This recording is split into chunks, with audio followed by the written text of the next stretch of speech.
प्रमुख मागण्यांमध्ये टी.ची परीक्षा जी अन्यायकारक आहे, वयोवृद्ध असलेल्या शिक्षकांना ती टी द्यावी लागते. अनेक वर्ष शिकवणाऱ्या विद्यार्थ्यांची शिक्षकांची आज परीक्षा घ्यायची. यांनी इंजिनियर्स, डॉक्टर्स, पदाधिकारी अनेक विद्यार्थी घडवले. त्या शिक्षकांची आज हेच पदाधिकारी जे परीक्षा घेण्याचा घाट घालत आहेत, हा चुकीचा आहे. सर्वोच्च न्यायालयाला ही बाजू समजावून सांगितली पाहिजे राज्य शासनाने की 50च्या वरती जे लोक गेलेत त्या 50शी नंतर ही परीक्षा घेणं ही चुकीची आहे. ही एक प्रमुख मागणी आहे. दुसरी आमची प्रमुख मागणी आहे की BLO सारखी जी अशैक्षणिक कामं आहेत, ज्यामुळे विद्यार्थ्यांना सोडून गावोगाव फिरायला लागतं, दारोदार फिरायला लागतं, ते काम आमचं बंद झालं पाहिजे. कुठल्याही प्रकारचं अशैक्षणिक काम शिक्षकांना देऊ नये. शिक्षकांना पूर्ण वेळ शाळेत शिकवण्यासाठी द्यावा, अशी आमची दुसरी मागणी आहे. तिसरी आमची मागणी अशी आहे की पदोन्नतीमध्ये सेवाज्येष्ठ शिक्षकांना प्राधान्याने दिलं पाहिजे. सुप्रीम कोर्टाने जर 2028पर्यंत टी पूर्ण करा म्हटलं आहे, तर मग जिल्हा परिषदांचा आग्रह का की आत्ता टी पूर्ण झालेल्यांनाच प्रमोशन मिळेल, तर सेवाज्येष्ठ शिक्षकांना प्रमोशन दिलं पाहिजे. 28पर्यंत त्यांनी जर टी पूर्ण केली नाही तर त्यांचं प्रमोशन काढून घेण्याची तरतूद शासन निर्णयामध्ये आहे. त्याप्रमाणे त्यांनी सेवाज्येष्ठतेप्रमाणे पदोन्नत्या दिल्या पाहिजेत. सरसकट शिक्षकांची जुनी पेन्शन दिली पाहिजे. शिक्षकांना शिक्षण सेवक म्हणून नेमणूक न देता नियमित शिक्षक म्हणून नेमणूक दिली पाहिजे. अशा प्रकारच्या अनेकविध मागण्या आहेत. यामध्ये जिल्ह्याचं प्रशासन हे आम्हाला फार मोठ्या प्रमाणामध्ये वेठीला धरतं आहे. हे शिक्षकांना अशा प्रकारे वेठीला धरल्यानंतर भारताचं भविष्य घडवण्याचं काम आमच्या हातात आहे.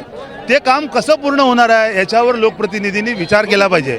आमचं आंदोलन व्यक्ती, लोकप्रतिनिधी, शासनातील सरकार यांच्या विरोधात नाही आहे. आमचं आंदोलन याच्यासाठी आहे की विद्यार्थ्यांचं जे उज्ज्वल भविष्य आम्हाला घडवायचं आहे त्याच्यासाठी आम्हाला समाधानी करा आणि विद्यार्थ्यांनासुद्धा त्यांचं उज्ज्वल भविष्य घडायला आम्हाला मदत करा. यासाठी हे आमचं आंदोलन आहे. राज्यभर हे आंदोलन सुरू आहे. याचं प्रमुख आंदोलन आझाद मैदान या ठिकाणी सुरू आहे. ते राज्यस्तरावरच्या नेत्यांबरोबर, सरकारबरोबर बोलणार आहेत. आम्ही त्यांना मदत म्हणून जिल्हा स्तरावर हे आंदोलन घेतलेलं आहे आणि या आंदोलनाची तीव्रता आपण सगळेजण बघताय. जवळजवळ या जिल्ह्यातल्या 85% शाळा बंद झालेल्या आहेत. शिक्षण सेवक जिथे आहेत तेवढ्याच शाळा, कारण त्यांच्या नोकरीच्या एकूण कामकाजामध्ये त्यांना 6 महिने 7 महिने झालेत नोकरी हजर होऊन, तर त्यांच्यावर कुठल्याही प्रकारचा प्रशासकीय बडगा उगारू नये म्हणून त्यांना शाळेत जाण्याची आम्ही सगळ्यांनी सर्वानुमते संमती दिलेली आहे.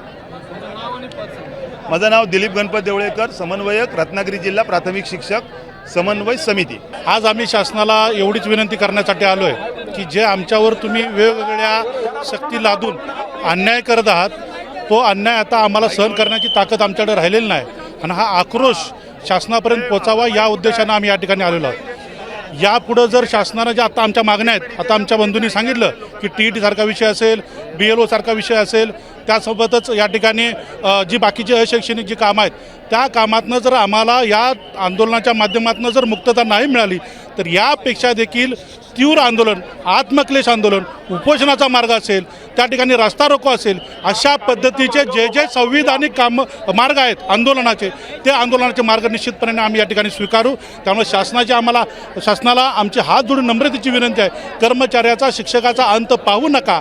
टी सक्ती आहे ती रद्द करा. महाराष्ट्र शासनानं सर्वोच्च न्यायालयामध्ये कुठेही प्राथमिक शिक्षकांची बाजू लावून धरली नाही. मी सर्वोच्च न्यायालयाचा जो सन्मान आहे तो सन्मान राखून मी म्हणतो की कायदा 2009 साली आला, शिक्षण हक्क कायदा 2009 साली आला, पण त्यापूर्वी लागलेल्या शिक्षकांना पूर्वलक्षी प्रभावानं या ठिकाणी तुम्ही टीची सक्ती करत असाल तर ते योग्य नाही. माझ्या माहितीनुसार, कायद्याच्या अभ्यानुसार कुठलाही कायदा पूर्वलक्षी प्रभावानं लागू होत नाही. त्यामुळे शासनानं सर्वोच्च न्यायालयात आमची बाजू मांडावी, संसदेमध्ये असणाऱ्या खासदारांनी देखील आमची बाजू मांडावी आणि हा टीचा जो सक्तीचा घाट आहे तो या ठिकाणी बंद करावा. अशैक्षणिक कामामध्ये BLOचं काम या ठिकाणी आहे, BLOचं काम अशैक्षणिक कामामध्ये आहे, तरीसुद्धा ते अशैक्षणिक काम आमच्यावरती लादलं जातं. वेगवेगळ्या जिल्हाधिकाऱ्यांच्या माध्यमातून महाराष्ट्रातल्या हजारो शिक्षकांना वेठी धरलं जातं. लोक मृत्युमुखी पडलेले आहेत कामं करता करता, त्यांना कुठलंही त्या ठिकाणी बेनिफिट मिळत नाही.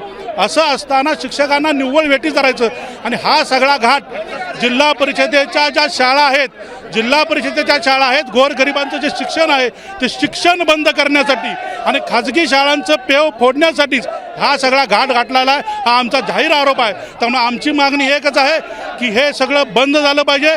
मराठी शाळा टिकल्या पाहिजेत, सरकारी शाळा टिकल्या पाहिजेत. शाळा टिकल्या तर शिक्षक टिकतील, शिक्षक टिकले तर विद्यार्थी टिकतील. त्यामुळंच या ठिकाणी आमची ही मागणी आहे.